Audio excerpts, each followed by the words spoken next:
So let's start. Tell us a little bit who you are and how did you come to the Eclipse? Yeah, hi everyone. My name is Vin. I'm a head of ecosystem at Eclipse. For those who are unfamiliar, Eclipse is Solana on Ethereum. So what that basically means is that we've built an Ethereum L2, but using the Solana virtual machine. So you basically get the best of both worlds, right? You get the performance and the speed of Solana, but then you combine that with the users and the liquidity base of Ethereum. I joined Eclipse 10 months ago. To me at that time, it was a very interesting project that could significantly make an impact on Ethereum and its scaling roadmap. And I think we've delivered on that promise, right? If you look at most L2s on Ethereum today, they're probably somewhere between like 15 and 100 TPS, whereas Eclipse does 3000 TPS as an Ethereum L2 every single day. Before Eclipse, I was doing research at this place called Blockworks Research. So, spent almost 2 years just doing deep technical research on everything from DePIN to MEV to DeFi to cross-chain messaging to oracles. Nice. They found you or you found them? I found them actually. I had been following Eclipse for a while, and then just one day out by chance, I saw that they were hiring for this growth role. And then so I applied, I sent the founder like a DM. I sent him some memes. I sent him this like jank video that I like made. It wasn't great to be honest, but they liked it. And then I chatted with the team. I had a bunch of interviews, and then I joined Eclipse last year, April. What is your main function? My main function is ecosystem, right? So what that means is two things. The singular goal is to build the best ecosystem possible, right? The one that's the most interesting, the most fun, the most valuable for users. But that basically splits into two job functions, right? The first is finding these builders. So, whether it's like really talented university students, people who are working at other crypto startups, people who, perhaps have exited the previous crypto protocol and are looking for something new to build. That's the first part, right? Finding these builders. And then the second part is basically helping these builders, right? Because a lot of these builders, for example, they may not have the most experience building. They may not be very good in a certain job function, such as go-to-market, strategy, marketing, community. And so the second part of my job is helping them build a really successful protocol or app. Understood. So how does Eclipse differentiate itself from other layer 2 solutions like Arbitrum or Optimism? What is your unique advantage? Most directly, right, where we differ from an architecture perspective. And there's two things there. The first is that for execution, we use the Solana virtual machine instead of the Ethereum virtual machine, right? If you look at the Ethereum virtual machine, it's pretty bad, to be honest. It's slow.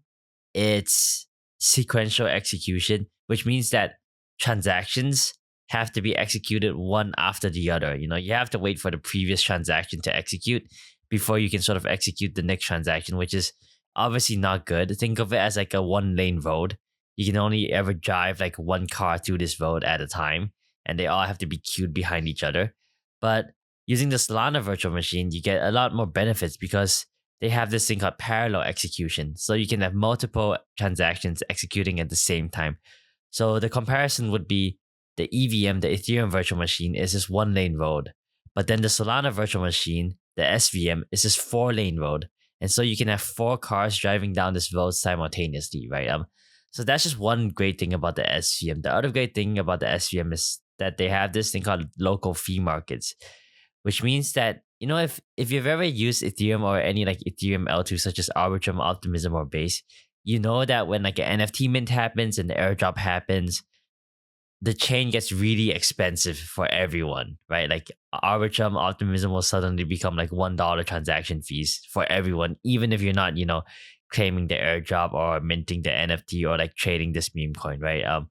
And that's because they don't have this local fee markets thing. Whereas Solana and its virtual machine has this thing called local fee markets where one like type of transaction, so for example, one NFT mint or one like airdrop claim cannot be more than 25% of the block, right? And so basically in this 4-lane road, this like really busy lane, like it will always stay within this one busy lane. Whereas the 3 other lanes, they will always be free, right? So imagine it as in like all of the all of the really slow cars will be in one lane. All of the sports cars, the Ferraris, the Lamborghinis, the McLarens will be in one lane. All of the motorbikes will be in one lane. And then all of the like family sedans will be in another lane, right? As a result of these two things, local free markets and parallel execution, the Solana virtual machine is so much more performant than the Ethereum virtual machine today. And that's how we're able to deliver 3,000 plus DPS as an Ethereum L2. From an architectural perspective, that's our main differentiator. Tell me more about Celestia role in Eclipse. Why did you choose Celestia for data availability instead of alternatives like Ethereum, Blobs? The truth of the matter is Ethereum and Blobs, like EIP 484 for Blobs, would not work with the amount of data that we're posting. Like it would be physically impossible to post all of the data that we produce to Ethereum and Blobs today. Even I think if like Ethereum scales the number of Blobs by like 10x, it's probably not enough for us today.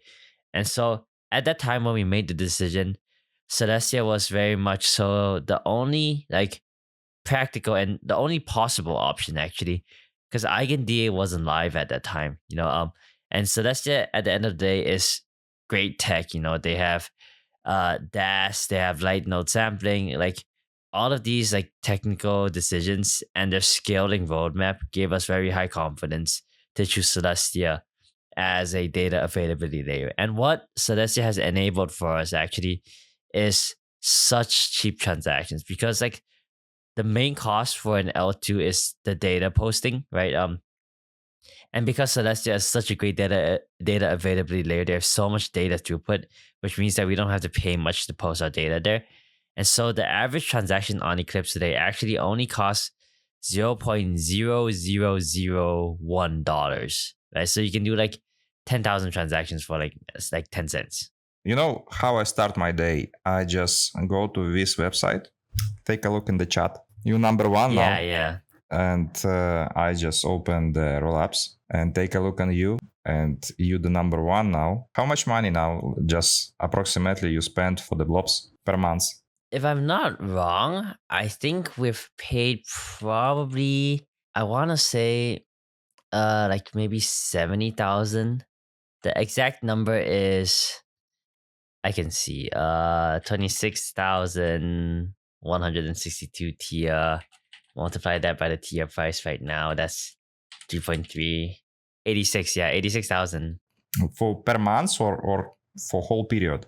Total lifetime. Yeah, but I would like to know how much approximately per month. Let me see. I can probably, okay, so every day we spend around 500 TIA. So 500 times 30 times 3.33 is like, we spend like maybe 50K a month. 50K a month? Yeah, but we really post a ridiculous amount of data. Like we post like 20 GB every day. Just in case, if it will be Ethereum, if you use Ethereum, how much you will pay approximately? Oh, if it's Ethereum?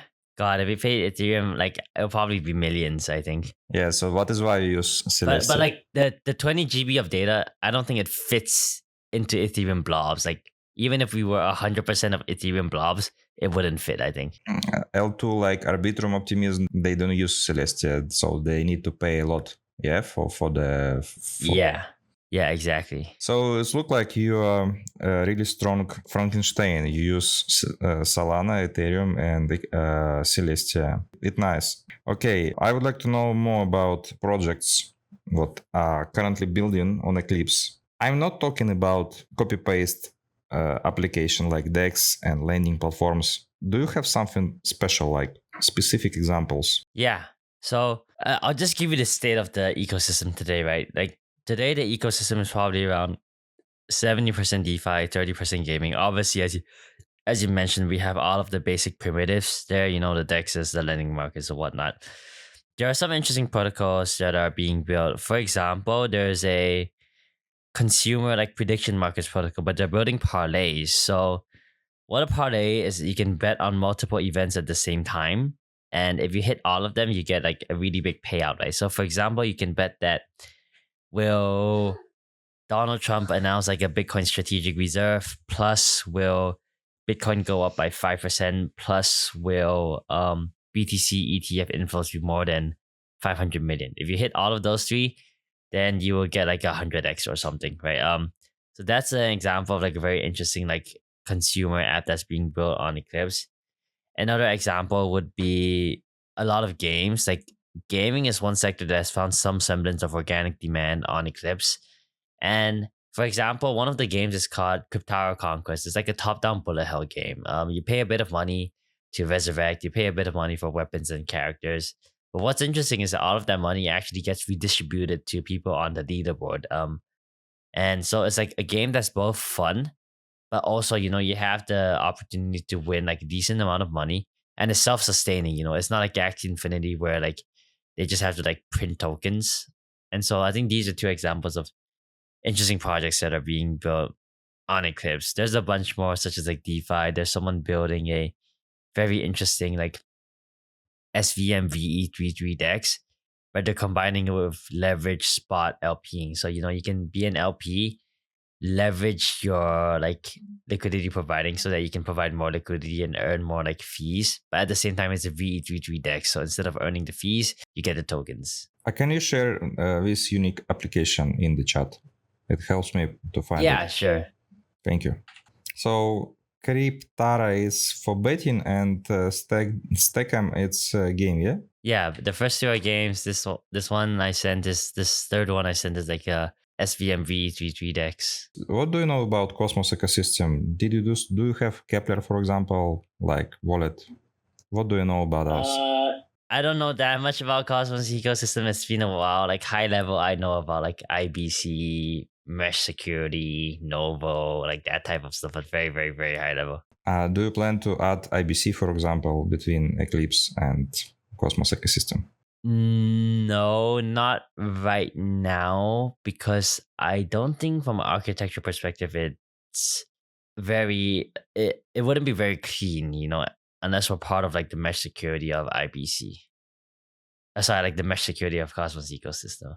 Okay, let's continue. So you have raised around 65 million for major funds, if I'm not mistaken. How are these funds being allocated, and how much have been spent to date? Yeah, I don't know how much has been spent to date, to be honest. The funds are being allocated mostly for growth, like our main expense, obviously, like every other team in crypto, is for employees. And these employees range from engineers to developers to researchers to people on the growth and marketing side of things, to our designer, to our product person.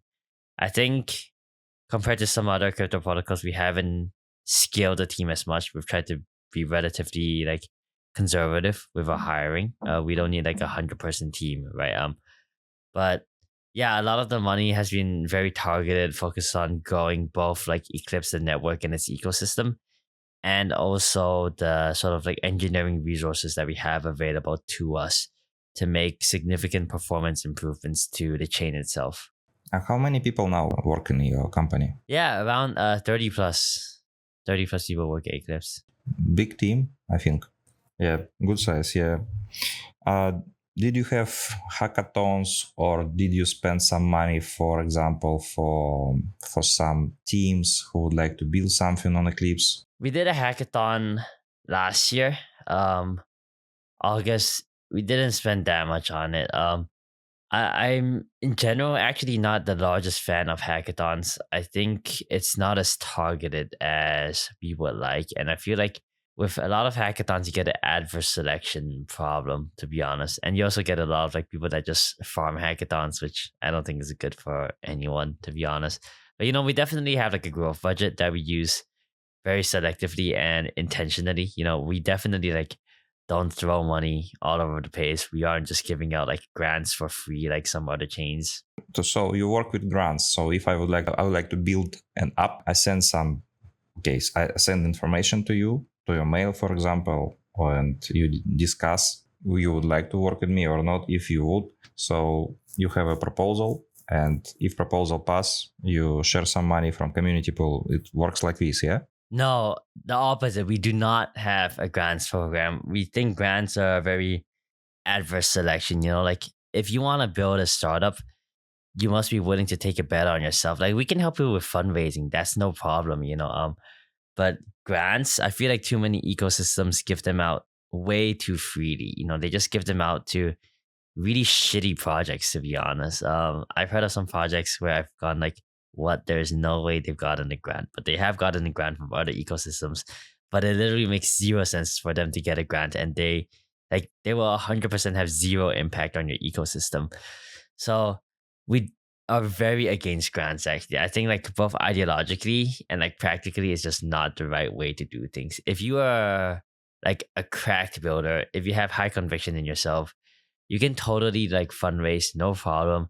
You'll be able to build a valuable product. We can support your product, help you find product market fit. There's zero reason why like a grant needs to be part of that. Okay, understood. I like your answer, actually, because I have the same opinion about it. How many teams are actively building on Eclipse right now? So you coordinate this team, yeah? Yeah. So to answer the two questions, first of all, how many teams are building on Eclipse? There's probably around 50 plus teams building on Eclipse today. It really ranges from DeFi to consumer to gaming. I would say mostly DeFi and gaming.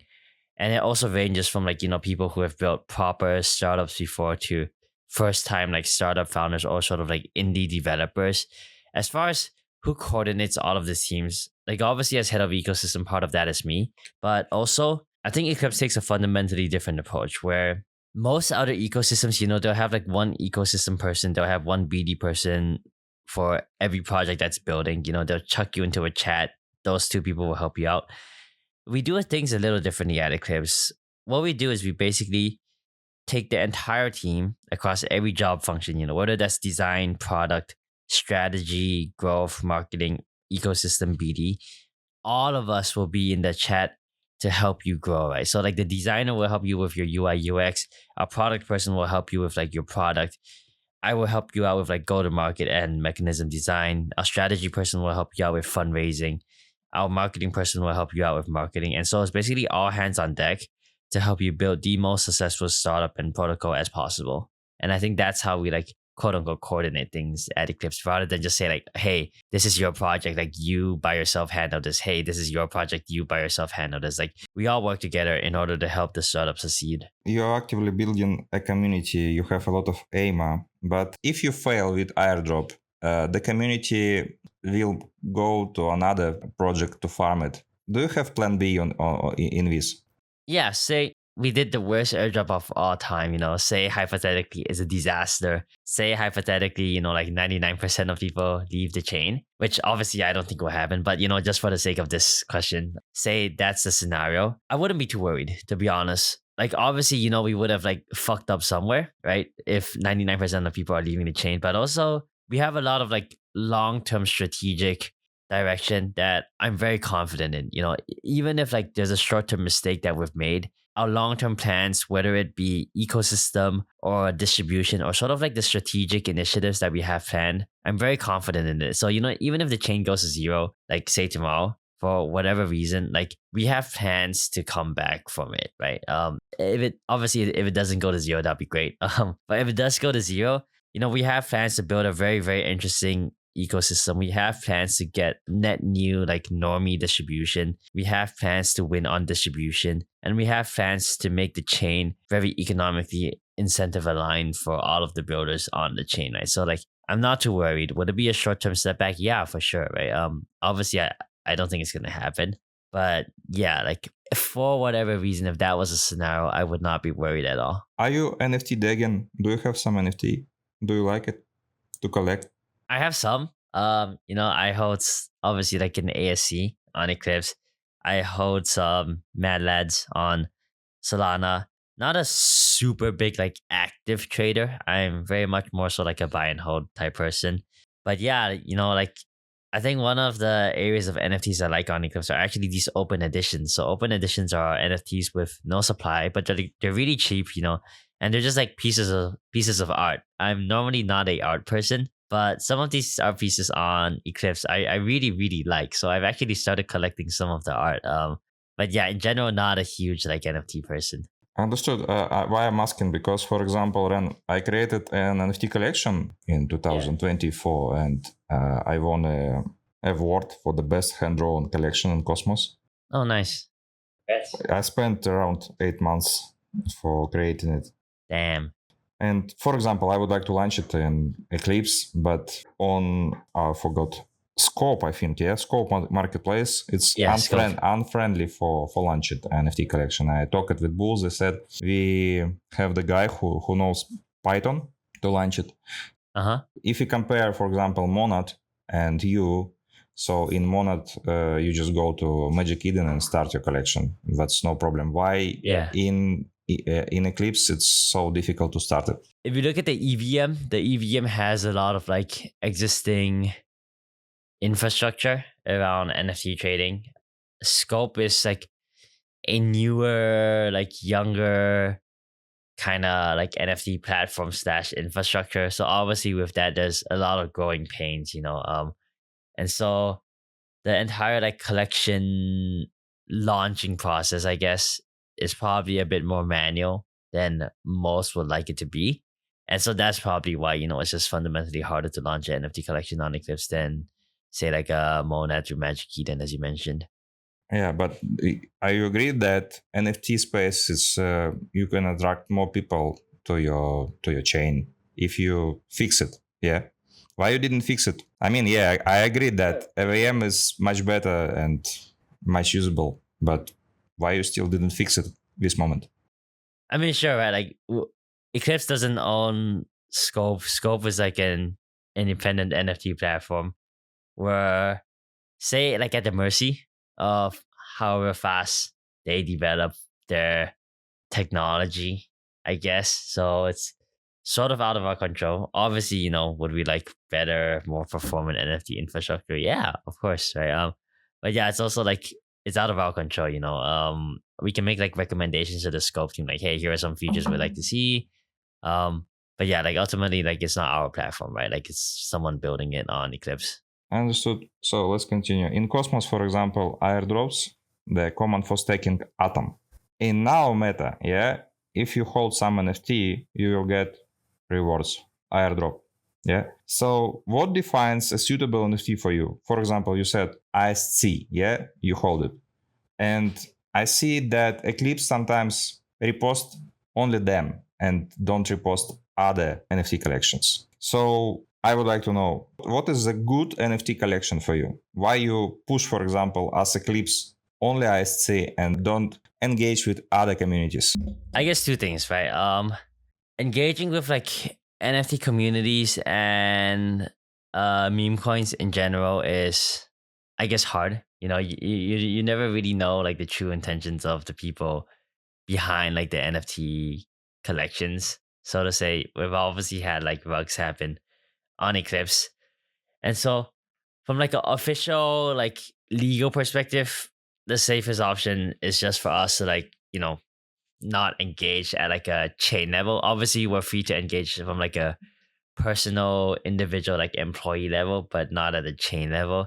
And as far as like the ASC, right? Like ASC, obviously, is the quote unquote like canonical or like the main collection of Eclipse. Obviously, you can see that most of the Eclipse employees have the ASC collection.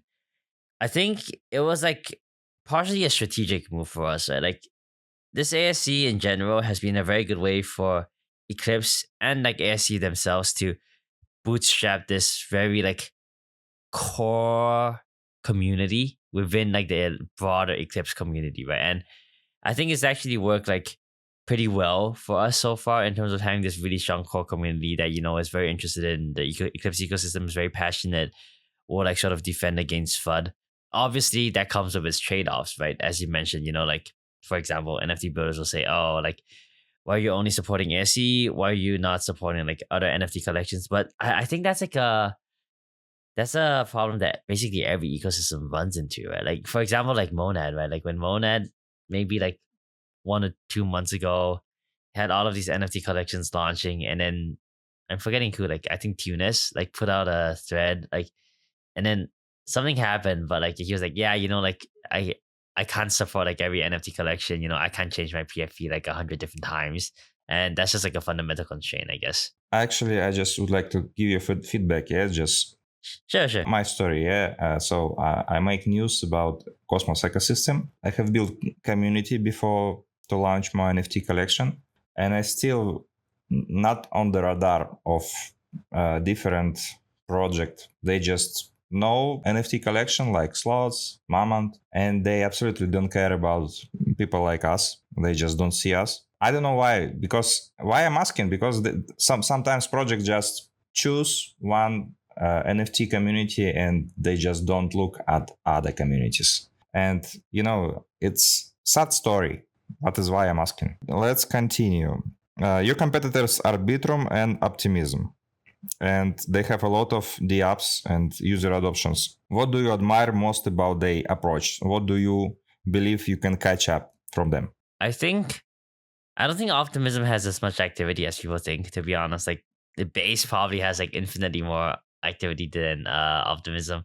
Arbitrum still has like a pretty good DeFi ecosystem, but the thing about Arbitrum is that it's stagnated a bit. Like if you look at all of the top DeFi like applications, like it's gotten a bit boring over there. There's like nothing new to do. And also another problem with all of these chains is that many of the top apps are like the same apps that are on Ethereum mainnet, like the Uniswaps, the Aves. And the problem there is that because these apps are not native to the L2 itself, there's no like net new asset issuance. These apps aren't issuing new tokens. These apps aren't able to incentivize like new activity themselves. And so as a result, you basically have all of these EVM L2s that have like the exact same ecosystem, right? Like they have Uniswap, they have Aave, they have some like lending market, they have some maybe like the same like perp decks, for example. And I think that's one of the first areas where we want to differ, right? We want to have these native applications where there's net new asset issuance. These applications are launching their own tokens so that it generates a sort of like economic activity in the ecosystem.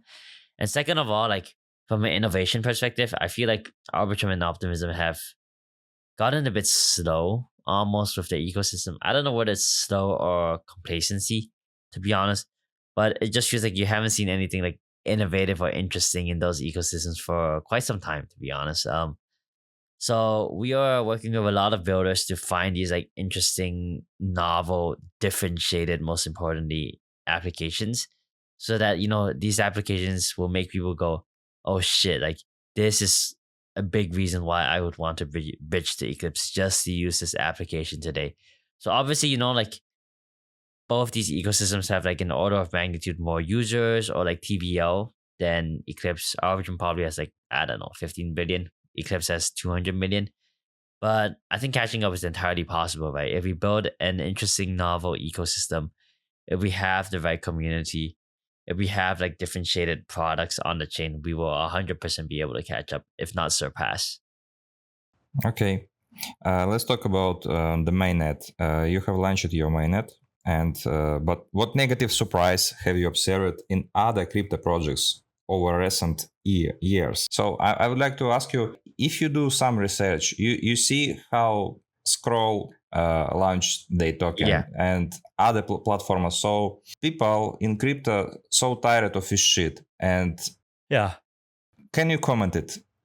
Because I like your project. I like the style of Frankenstein, when you use Ethereum, Solana, and I think you can make it, and I hope you will observe these negative stories and use it in your profit. Yeah, I mean, everyone at Eclipse is very crypto native. We are all on-chain degens, half of us probably go around, test out different chains. Some of us also probably, go and farm airdrops like everyone else. All of us are speculators. Obviously, we're aware that, people are fucking fed up, like they hate all of these chains. They hate like just putting money in like a chain for like 1 year for like pennies. And obviously, as very crypto native people, we're gonna avoid all of those mistakes, right? Because we know the implications of those mistakes, right? So yeah, we're very cognizant of the, what's the word here? Like the market landscape almost, or like the environment that we operate in. We're very aware, what the actual crypto user base is. That, it is speculators, it is airdrop farmers, but these airdrop farmers are also the people who are willing to try like new things, new apps, new ecosystems, right? So yeah, that's just a dynamic that we're very cognizant of. I'm talking about one moment. So I don't like when people farm me, and you don't like when farmers farm you, Of course, it as you said before, it has some advantages, yeah, for you, because they help you to test. And the main problem that you can farm us long time. You can do it years. So do you have, for example, like some period in the end of 25, it will be airdrop for Eclipse, for example, until this time, or you can't say anything about it? I can't say anything about it, but if I could say something about it, we're definitely not going to do something stupid, is what I can say. And something stupid meaning like, just farm users for like a ridiculous amount of time. Okay. Just in case, when you will decide the time launch, yeah, what for you, what conditions would be the ideal for launching the token for Eclipse? When you, for example, say, okay, this is enough. This is the time for us. Can you describe this moment?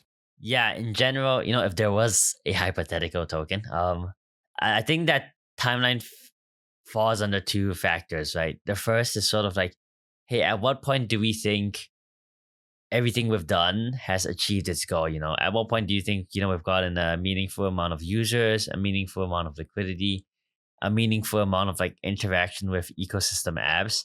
I think that would be the first like timeline or like sort of deciding factor, so to say. The second is like market timing, right? Like obviously a lot of this is market timing. There's a strong like luck component involved. You don't want to, for example, launch at like the pico top of a bull market and then just be down only like 80% over the next 2 years.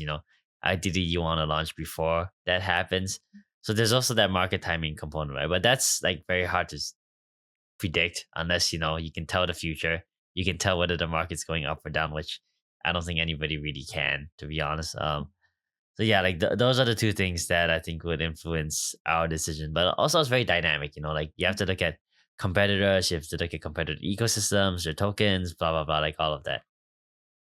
So it's a pretty holistic decision. Some people just think that it's too late to get involved because a lot of farmers, a lot of people have around 1 million taps. I forgot the grass, yeah.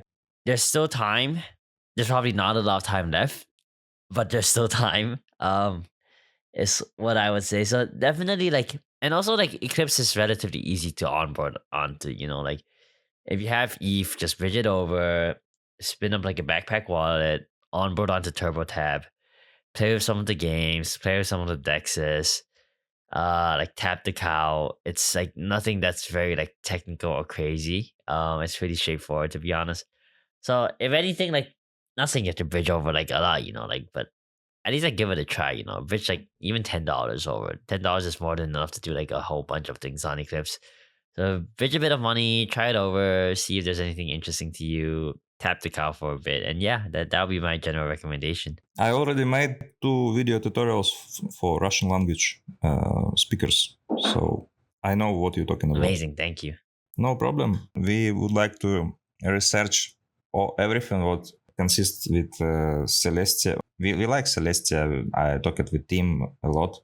So they said you should take a look on Eclipse. So that is why I'm talking with you right now. Because you have good tech and good team. Okay. Thank you very much for the answers. I would like to check, if you have some time, little bit, I would like to check what my community would like to ask you.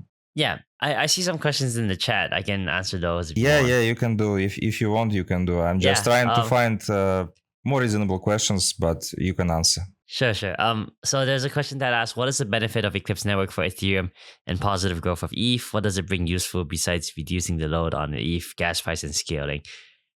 Two things mostly. First is, as an Ethereum L2, we inherit the sort of security of Ethereum, and we're able to benefit from Ethereum security. And then the question becomes, how do we benefit Ethereum itself, right? I think that's two things. The first is exporting demand for ETH, because the gas asset, the gas token of Eclipse is ETH. So, the more activity Eclipse has, the more people will use ETH, the more people will hold ETH. And scaling, right? Like Eclipse by itself has more TPS and throughput than Ethereum and all of its L2s combined together. It's not even close, to be honest. So because of that, all of these developers, both on Solana and outside of Solana are finally able to build these very interesting applications on an Ethereum L2 that's just not possible before, right? So that's how I think we benefit Ethereum. Then there's another question that asks, is Monad your competition? What's your biggest advantage over them? I mean, realistically speaking, every chain is competition. Like Monad is competition. Solana is like partially competition. Every chain is competing against each other, right? Anyone who says differently is kind of a bit delusional, to be honest. So Monad is 100% competition, just like every other chain is competition to us. Our biggest advantage over them, I think, is twofold. The first is that we are an L2, not an L1, and there's a lot of advantages of being an L2. One of the things is because you can rely on the security of Ethereum. You can just use a small or single sequencer setup. There's a lot of performance that we can extract out of being an L2. So we can slap like crazy NVIDIA like GPUs or ASICs or FPGAs onto our sequencer and get so much more performance over a Monad or even say like a Solana, right? That's the first thing. The second thing is, because to run an L1, you need consensus, you need validators, you need to give these validators like money, right? Like whether that's inflation, MEV, priority fees, or like transaction fees. Whereas for an L2, like you don't have a validator set that you really have to give money to. If you don't have a validator set to give money to, that means the L2 makes more money, but also there's more interesting things you can do with that money. You can redistribute it back to apps, you can redistribute it back to users. And so just being an L2 just allows you to open up the creative space a lot more over an L1. One guy asking, do you know anything about the Sunborn project and the NFT collection? Is this project in any way connected to the Eclipse team? Sunborn? Yeah, Sunborn. Sunborn project is not connected to the Eclipse team. Like most, if not all, like NFT collections are not directly connected to the Eclipse team on Eclipse. Okay. Why did you decide to develop in the direction of gamification? Do you find this direction promising? Yeah. So if you think back to last cycle, gaming is actually the one vertical that had the most users. Axie Infinity, DeFi Kingdoms, the Crabadabra game on Avalanche. And also, most importantly, it brought on the most number of new people into crypto, right? And if you look at Ronin today, Ronin is like the chain on which Axie is built on. Ronin still has the highest number of daily active users in the entirety of crypto. And I think the thesis is that these hyper-casual, financialized games remain the best onboarding tool for new normies. It will allow us to win on distribution. And so that's why gaming, we actually think is very important sector for us. And also because it's very contrarian, right? Like a lot of the time, if you tell someone like, oh yeah, like we're thinking about gaming, they'll be like, why gaming? Like gaming in Web3 is so dead. But I think we fundamentally disagree. It's interesting moment. If you're talking about my YouTube channel, I'm trying to attract people from the street. They just watch video, then they go to my server, they mint something, so then they become NFT Degans, for example, or DeFi farmers. And if you're talking about the gaming, how you attract people from the street who just don't know how to use crypto? Yeah, so it's two things, right? One is the user experience that you can functionally build a product where crypto is abstracted away today. You can use social logins with embedded wallets. You can use like gas abstraction. So on Eclipse, you never have to pay gas in ETH. You can pay gas in like USDC. You can optimize for mobile like onboarding experiences with on-ramps. So like you can build a product that's basically entirely crypto abstracted away today. That's possible today. That's the first thing, right? The user experience. The second thing is, how do we get to these people? We get to these people by thinking where they are. And in Web2, that's like social media platforms such as like Instagram, YouTube, TikTok, Reddit, and you do your distribution there, right? That's how we're thinking about, getting net new users, net new normies and consumers through Web2 style distribution and like Web2 style onboarding experiences. Yeah, so I mentioned before Selenium and you number one in rollups. Yeah, so where can I track information about new users from the street, for example. I would like to check how you spend money on TikTok, on Instagram, and just check how many people, real people, just use Eclipse in gaming. Do you have special dashboard? Where can I track this information? Not at the moment, to be honest. And also a lot of these like Web2 distribution, right? Like TikTok, Instagram. This is like stuff that's in the very early stages. You know, we're thinking of the best way to do this, and also like what's the best way to execute on this. But as we start executing more and more, I'll definitely send over like any information we have. But yeah, no data right now. Just for me, as a researcher, as a guy who make news about different projects, for me it's very important to have dashboard. If you don't say when you will launch token, I would like to know when you will have a dashboard with all information on Eclipse. Just do you have some plans on it? I mean, in the next month. There's a dashboard already on Flipside, but it's like a very high level dashboard, right? You know, like how many users do we have, how many wallets do we have, DeFi activity, gaming activity. That's probably your best bet to start. Granular dashboards, you know, as you mentioned, like our distribution, we don't have that right now. Okay, so I can check this, yeah? 1 second, I take a look. This is your website or just another team? Flipside, it's from the team? Yeah, Flipside created this dashboard. Okay, so I can check. Okay, I will take a look later. When I make video tutorial about Eclipse, I would like to be honest with you, I don't like top shit. I call it top shit because, you know, I'm 42 years old and I need to click on stupid bull. So I said, you can check with DeFi, you can do like this, but for tap, I don't know. It's so difficult for me because I feel stupid when I click. And I would like to know why you use this style of engaging with community, why you choose the top.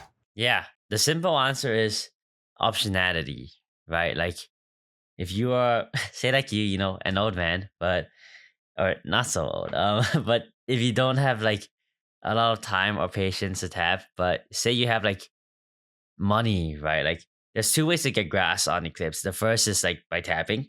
The second is by like bridging assets and TVL over, right? Like so it's the optionality. You know, if you have like a large amount of capital but don't have a lot of time, then you can like just bridge the assets over, interactive DeFi, earn like passive graphs without having to do anything. But say you don't have a lot of capital, right? Which is a decent amount of people in crypto, you know, perhaps they just starting from like less amount of assets in their balance. Maybe, you know, they're not so well off. Like they also have a way to participate and also win something. So I think that's why like we thought of that as an option for like the optionality for users.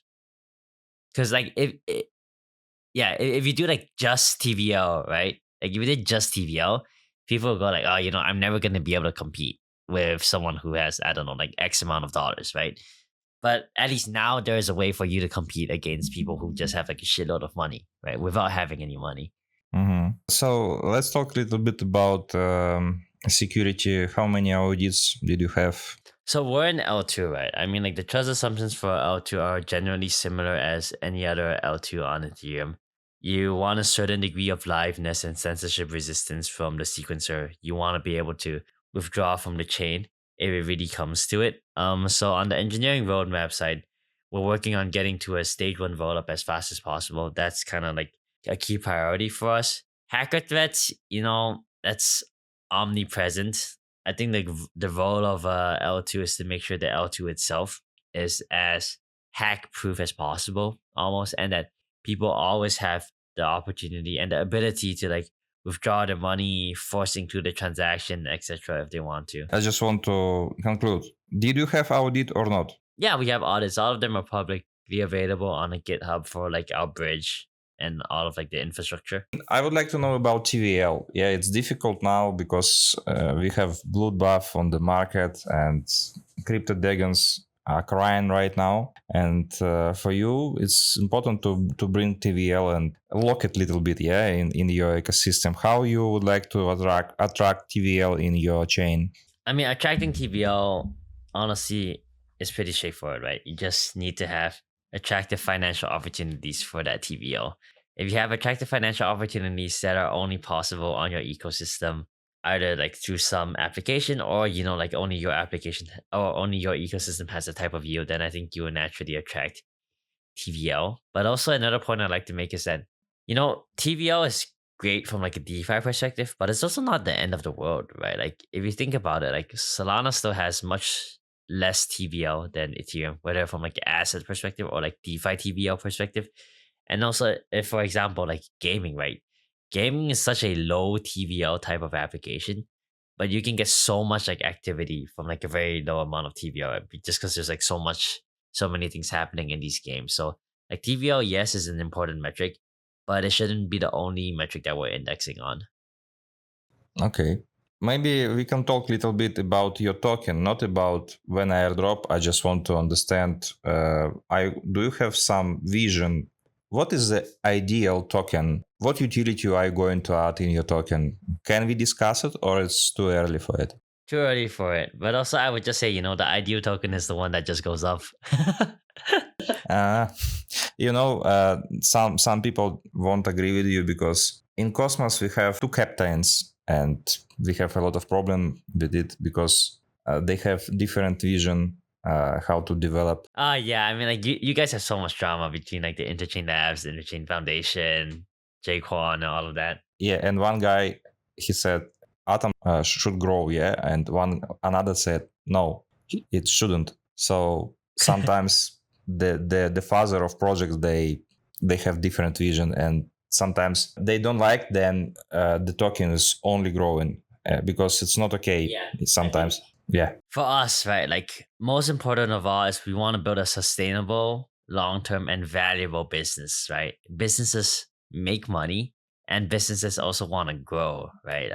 So for us, it's building something valuable, and I guess valuable in this sense of like a token means that there's cash flow, right? Like, it's a business. This business is making money, it's making cash. This cash is either reinvested for growth or, it's distributed to token holders or like whoever has a right over the cash flow, right?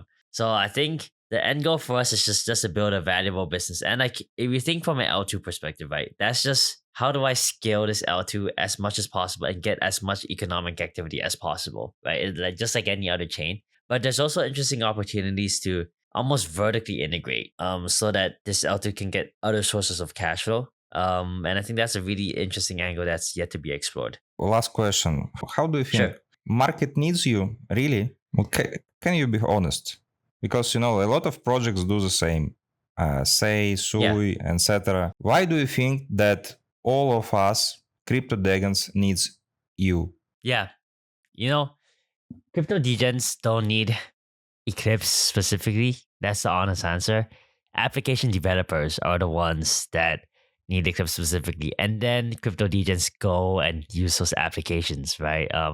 Like applications are our main sort of like customers almost, and we can only sell the applications, right? Like if Eclipse had no applications, we can't sell the chain, there's no reason to come to Eclipse. So it's only the applications that make Eclipse what it is. And so then the question becomes, like for these developers, like do these developers need Eclipse?